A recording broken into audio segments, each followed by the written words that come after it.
Hi, everyone. Welcome back.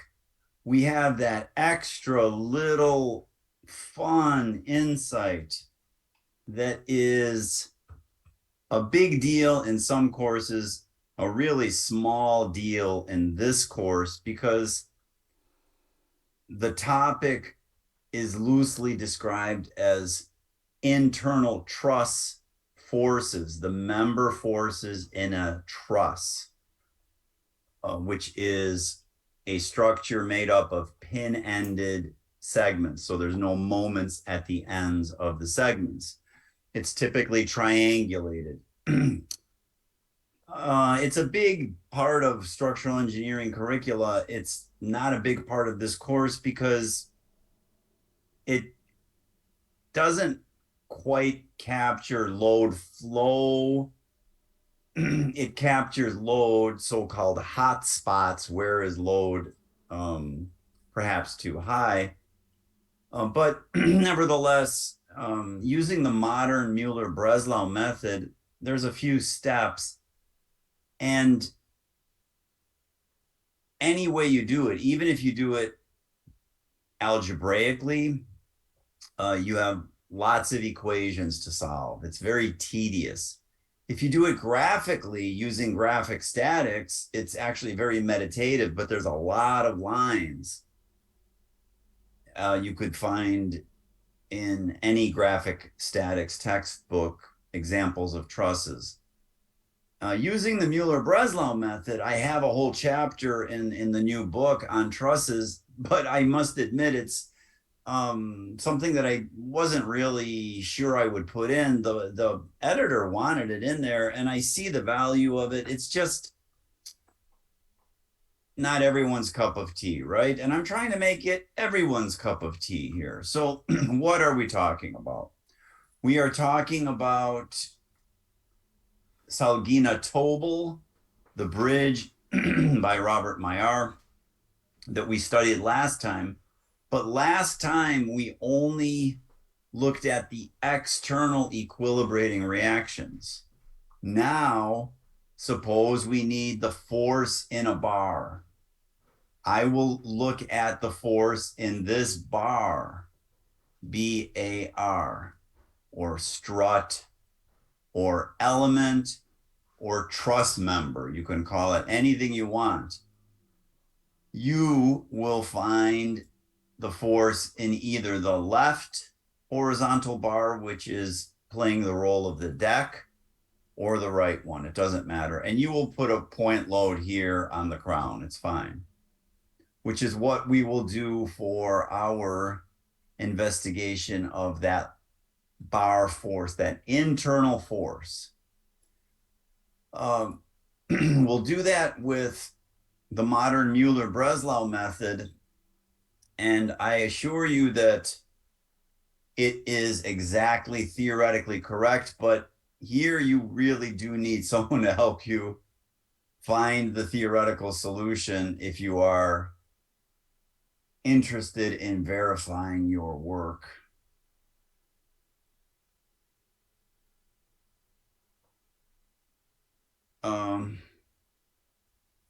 So this is where we left off last time, correct? Now, this is the new thing. This is the internal member force or the internal axial force in a strut or a bar or a truss element. And we are using the modern Muller-Breslau method. So the unknown is an axial force. Look at my fingers. A force lined up along the axis of any one of the members. So what is the delta? The delta is a perturbation along the length of the member. One really good way of thinking about this is to imagine here's your member and you cut it and you separate the two pieces axially. Completely analogous to cracking a member and finding the bending moment, that internal moment. That was an internal force. completely analogous. The sign is a little fussier here. I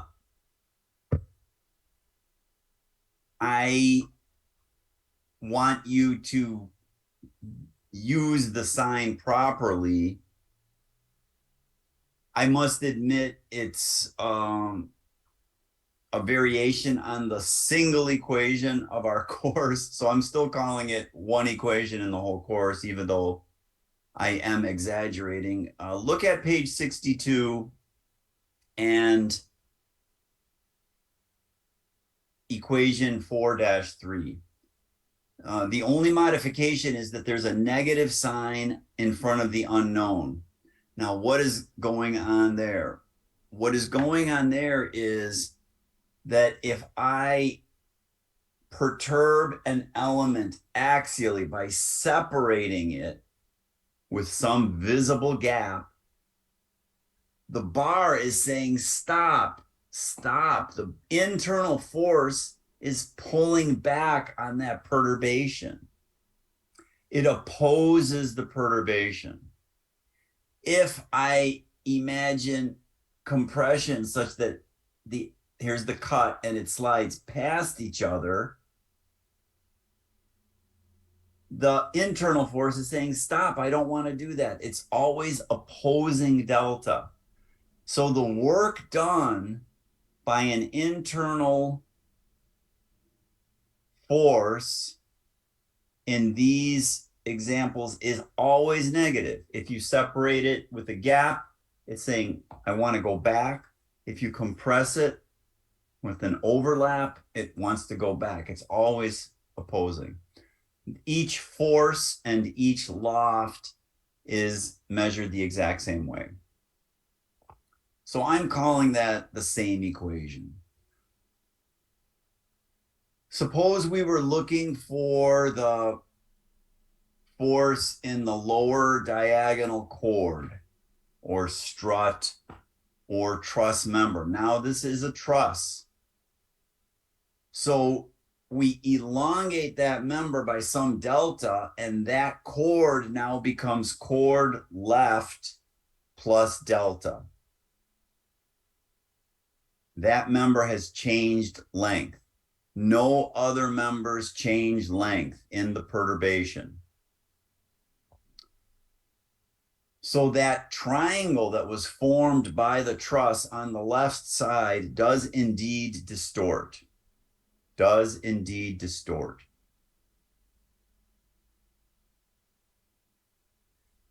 And we seek the new crown. We seek the new crown. And the new crown is found by the two chords, just like before. So what we do is we draw one circle, and its radius is from left, centered on left, and that radius is chord left plus delta. And the other circle is centered on right, and again, that radius is chord R. Where those two intersect, that's your new crown. Hide, do not delete the spurious point.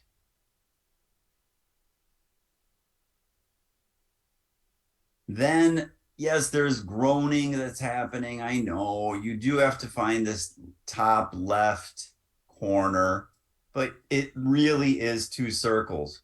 One circle centered on left, the other circle centered on crown prime, which is known for that delta.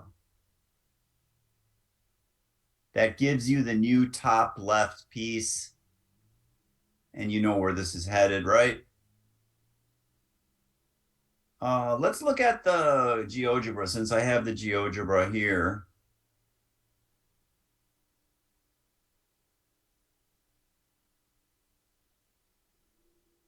So here is the answer to our etude. Let me set delta equals to 0, and you'll see that that chord on the left was 47.43. remember that the height of the bridge was 15 meters and the span of the left side to the crown was 45 meters. Now, as delta increases, so let's make delta 5, for instance. When delta is 5, you could see that that lower chord on the left is 47.43 plus 5, which is 52.43. But the chord on the right did not change length, nor did anything else change lengths. But notice the triangle on the left is distorted. The triangle on the right is not distorted.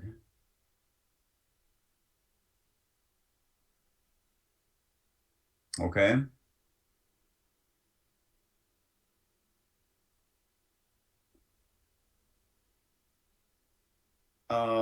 If you were to do this with cardboard, it's tedious. We actually did it with paper straws and paper clips and things just to prove to ourselves. But it's not that hard to do with the computer program, right? So let's take a peek again at the PowerPoint and say that for that large, I was going to move that. That's my PowerPoint. For that large perturbation, oops, where were we here? For that large perturbation, you could see that the lower chord on the left did indeed get longer. And then we repeat to find the top right corner with those two circles. Nothing new there. What about the loft? Nothing new there again. The loft is always in the direction of the original load, even if you have normal loads applied to your structure, the direction does not change. Here is my answer versus the theoretical answer. Quite a bit off for a large perturbation. Really, really beautiful for a very small perturbation. So what do I want you to do? And I will show you what I want you to do. I want you to recreate this Salginatobel bridge, but find the axial force in one of the deck members. What do I mean by that? I mean this. Find one of these, either this one or that one. It doesn't matter. Put some load on here. Could be anything. Put it on the crown. You could put other loads on here. I'm thinking vertical, but boy, that vertical here is almost nothing. But what about a horizontal load, right? That'd be kind of interesting. You get quite a bit of loft here. Well, you don't want to put a load here. That's not going anywhere. So you just have a couple of points that you can load up, but that's for the ambitious student. You're the ambitious student, right? Yes, you are. Okay, so that is the etude.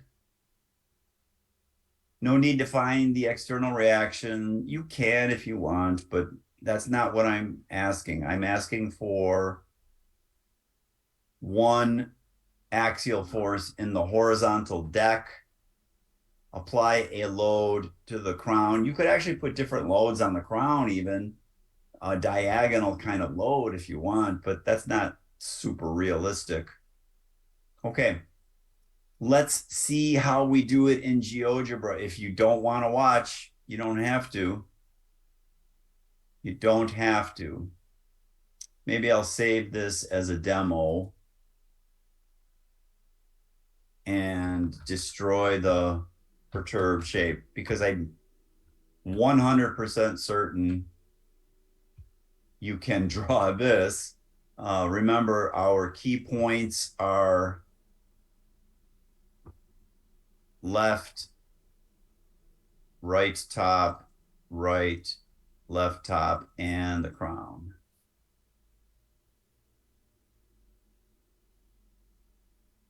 90 meters across. Sorry. I will show you that. Oh, here it is. There it is. Okay, so 90 meters across, 15 meters the height of the arch. I destroyed the perturbation and I saved my file as a demo here. I put delta in as a slider. You don't have to do that, but I did. So the first thing I want to do is establish the new crown. And that is based on two things, a chord left and a chord right. But the chord left, since I am studying it, that's the one that gets perturbed. So I will draw a circle with center and radius, centered on the left support, radius of chord left plus delta.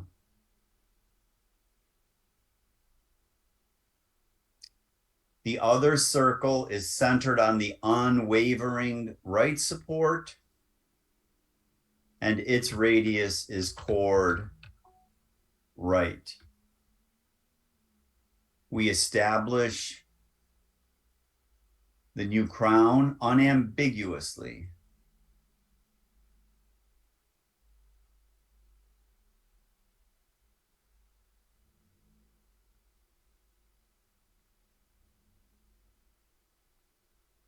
We are almost done. We can rename that as crown prime. We need to know where the point at the left top is in the perturbed configuration. Before we do that, excuse me, notice that the segment now is stretched. That lower chord is stretched. How much? By delta. It's obvious. I hope it's obvious. You could see it. Let me prove it to you. There it is. So if I changed delta to 6, you can see a length of 6 increase on that chord. However, the other chord did not change length. That one is moving rigidly.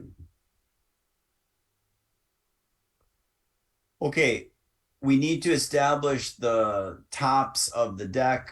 2 circles. I think it's pretty obvious what to do. I hope it's obvious. Circle, center, and radius. The first one is the height of the arch. I don't remember what I called it. There it is. Height of the arch.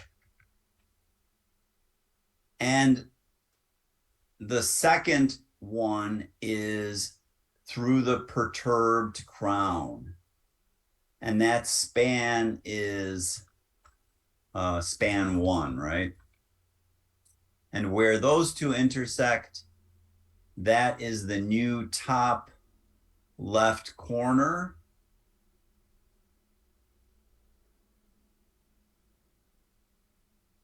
So I can complete the left triangle,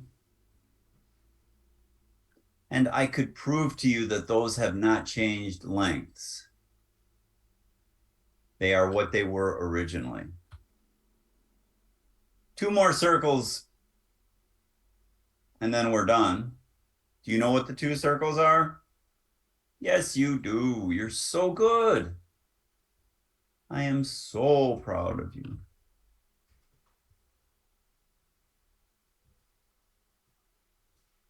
And what's the second circle? I coded it as span 1. I told you not to do that. It's much better to call that span 2, but I didn't listen to my own advice. Now we have the new perturbed structure. We have the new perturbed structure.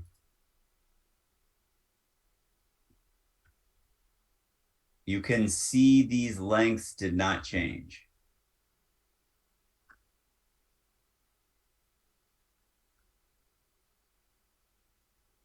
Okay, we test our programs because my computer science friends say you got to test your program. There, I tested it. It looks perfect. What's the last step? Well, I guess I could make some money as an industrial revolutionary robber baron, but I'm not going to do that. What's the last step? Well, if the load is on the crown, all I need to do is establish the loft. And I'll do that the shortest possible way. Loft is equal to the y value of crown prime minus the y value of crown. That's the loft. You can draw the horizontal lines if you want. And what is the final equation? Now remember, it's negative unknown multiplied by delta plus each force times each loft. All of that is equal to 0. So the unknown is each force multiplied by each loft.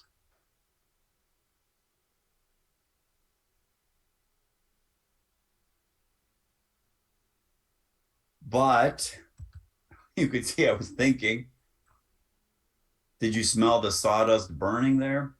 The force is going down, the loft is going up, so that product is negative.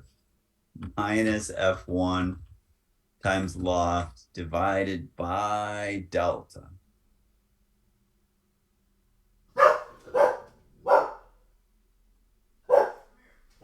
And the theoretical answer is negative 190. No, the theoretical answer is not here in my PowerPoint. It is in my PowerPoint, excuse me. I get negative 403. Ah, there it is. The theory is negative 405, thank goodness, because I don't want to redo this video.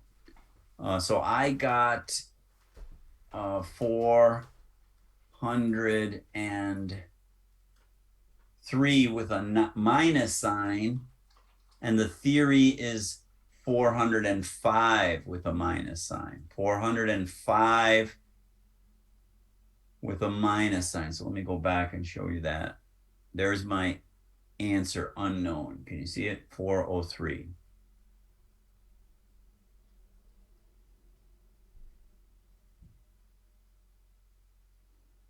Okay. What else? I think that's it. You have to find the horizontal member force due to some load. As I said, you could be more daring and put different loads on there. For instance, horizontal loads at those top nodes, which are real. You know, they're not, that's not a silly load. Vehicles do accelerate and throw the deck along its axis, but it's not the primary load. The primary load is a donkey, right? A donkey carrying a sack of gold mined in the Swiss Alps. Is there gold up there? I don't think so. But that's the primary load. Okay, let's close the lesson with the PowerPoint one more time. So this time do etude number 2 in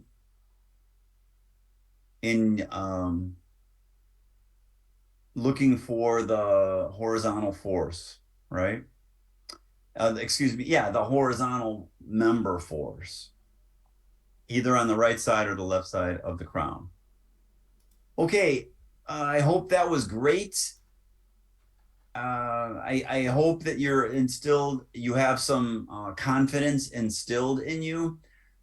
I don't feel the need to belabor trusses, but if there's interest, let me know. We could always add a few truss lessons, but we have more interesting spatial structures to study soon, and the trusses will come back again in that context. So let's hold off on two-dimensional trusses, and then we'll get into three-dimensional trusses.